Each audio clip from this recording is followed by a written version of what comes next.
市场上有非常多的商业英语书籍，但是这书本里面的内容都是正确的吗？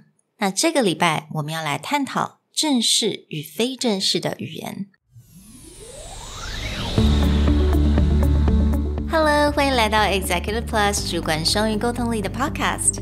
我们希望带给大家最实用的沟通工具，包括了成功人士对全球市场的分享、职场英语的技能、跨文化沟通技巧与其他能帮助您成为出色领导者的工具。Hi, I'm Sherry, founder of Executive Plus. As a language trainer and certified coach, I've trained hundreds of managers from Fortune 500 companies such as Dior, Google, Deloitte, and Yahoo.And I'm Nick, Director of Communication Strategy at Presentality. I've helped startups raise millions of US dollars in funding and train the executives of publicly listed companies to present on the global stage. Welcome to the Executive Plus podcast, where you can take your communication and language skills from good to great. Hey everyone, welcome back to Executive Plus Podcast Episode 63. Today, we want to talk to you about the difference between what you see in an English textbook and what gets used in the real world. Just because it's written doesn't always make it true. 那其实现在有非常多的商业英语的书籍嘛，那可能是考试用的或者是平常绘画，但是我们在做这种 market research 的时候，我们就会发现说有很多虽然在书上写的虽然它可能文法上面都没有错是正确的，但是其实在真正的职场上是不适用的。所以今天我们要来 cover 一个基本上在每一本商业英语书籍都会讲到的，就是正式 versus 非正式语言 informal versus formal language. Right. Now, some of the examples we'll take today, Sherry, you actually found in a Japanese business English book that was translated into Chinese, right? Exactly, yes. One thing to keep in mind when you're looking at a business English books is the cultural context in which it was written. Because a lot of these are for second language learners, it's usually the logic or the ideas of the first language, in this case Japanese, being pressed upon in language learning of the second language. One thing that is very prevalent in Japanese is they have a very formal way of speaking and they have a very informal way of speaking. And you can definitely see that through the language in this book. 没有错，那有的时候很多书籍可能就是跟这个作者他是站在什么角度，他的文化背景是什么。那正好这本书籍我这次找到的，他是真正的作者，他是日本人，那他是后来翻译过来是从日文翻译成中文的一本书，但是这本书它是商业英语的书，所以因为作者是日本人，他的日本文化他们有非常的明显的这种正式跟非正式的区分，所以他在这个书本里面有一个大章节都在讲这种 formal informal language， 所以他都会说 OK in a business setting 你不可以用informal， 你一定要用 formal language。 但是我看了一看，我就发现其实也不只是在这本书可以找到，在非常多的书籍你都可以找到像这样子的区分。 But you know, to really think about this in a real life situation, we don't actually have that strong distinction between informal versus formal, right? Right. And there's actually another layer which I think people address as informal, which is colloquial.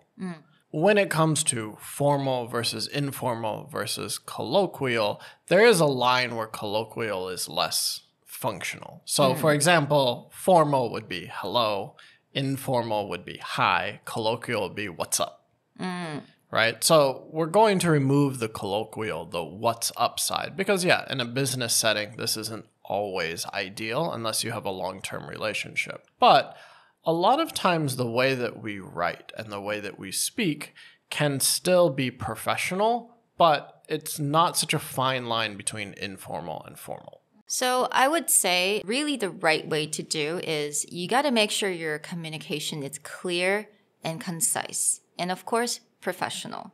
So as long as you have these three elements, then I think your language would be fine. And you don't have to distinguish between informal and formal language. And this becomes one of the issues with formal language is formal language is often either overly polite or overly generalized in order to remain polite. This also means that it can be very general, which means that it may not be clear, it may not be concise, as you said. And these are the keys when it comes to speaking, especially across cultural or language barriers. 所以其实你只要确定你的语言是很清楚、很直接，而且很具体的，当然有礼貌的，这样子其实就是最好语言，不用太去区分说一定要 informal 用什么字是 informal 用什么字是 formal， 因为刚刚 Nick 所讲的，有的时候你会发现很多 formal 的这种句子，它会听起来有点太过于有礼貌，太过于反而会不是变得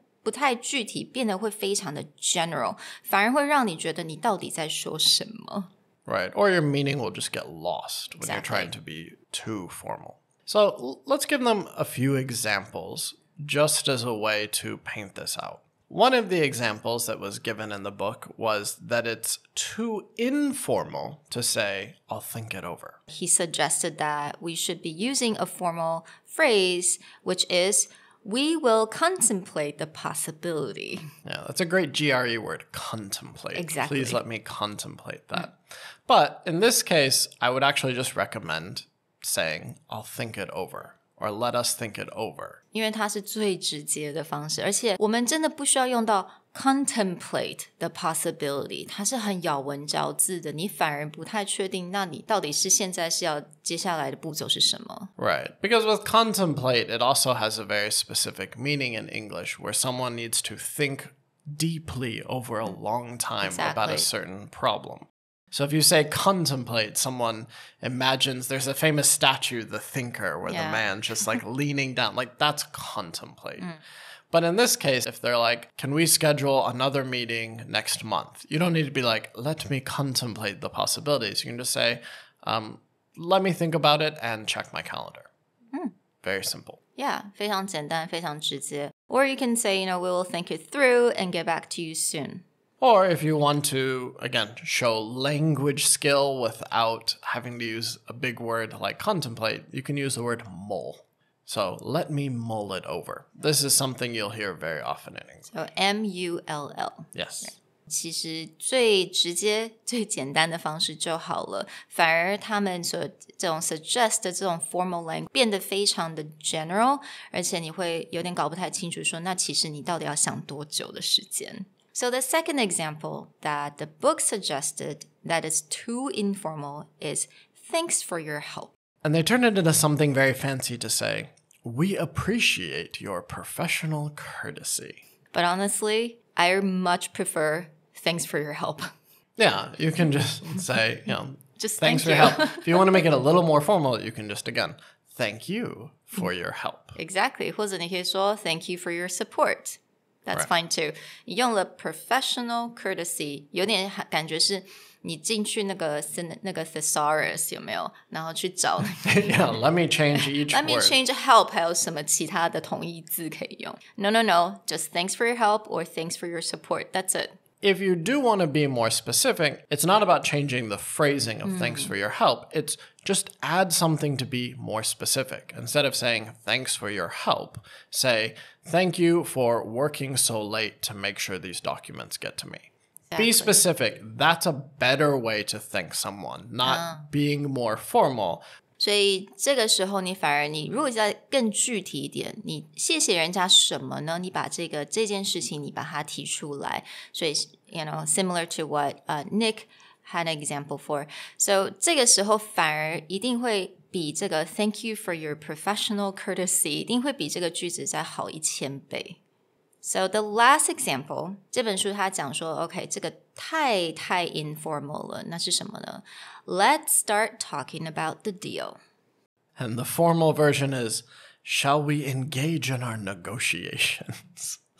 那我先说这本书它是特别在讲 negotiation， 但是呢我必须得说我们在真的做 negotiation 的时候，我们绝对不会说 Let's engage in our negotiation. Yeah, this sounds very formal, like you would expect from the queen, where someone's like, Hear, let us begin our negotiations. Like, yeah, it sounds formal, but it's really unnecessary and will feel more awkward if you say it than if you just say, let's start talking about this deal.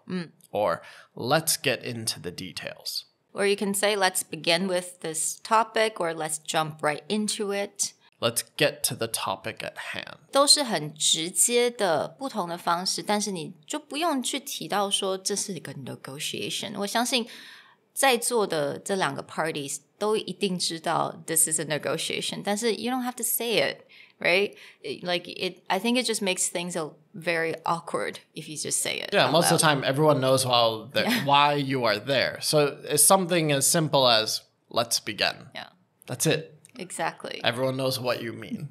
You don't need to call it out. Yeah, so 我们今天就是把这个书本的3个 example， 希望透过这些 example 能够给大家一些 idea， 说到底如果你有一些 confusion， 到底什么时候要用 formal informal， 尤其是在 email 的时候，很多人会觉得我写 email 一定要非常的 formal， 真的是不必要，你只要想说你有没有非常 clear 非常 concise 跟具体的传达你的讯息。And the easiest way to check on these things is just, rather than assuming what's in your business English book is the correct answer, is look at the emails you have with foreign clients, suppliers, partners. If they're not speaking that way, then it's unnecessary for you to do that. Also, you can always match tone. If you find someone does speak more formally, yeah, it's okay. That's the way they like to talk. But if someone is being more informal, they're like, hey, Sherry, I hope that you're having a great week. Today, I need your help with these kind of things. You can respond in that very informal manner. You don't need to be like, Dear Nick, I appreciate your email reminding me of these critical updates, right? Yeah. It's unnecessary if they're being more friendly or their tone of voice is less formal. You don't need to be so formal. Right. 所以去观察对方的语气跟语调，你就去 match 他的这个 level 就好了。Well, we hope these tips help you think carefully about what's the tone of voice and the formal versus informal way of speaking. Talk to you later. Bye. Bye. 如果你喜欢我们的 podcast， 欢迎来追踪我们的主管英文 Executive Plus 的 Facebook。那也可以写信到我们的信箱 yourcareerplus@gmail.com。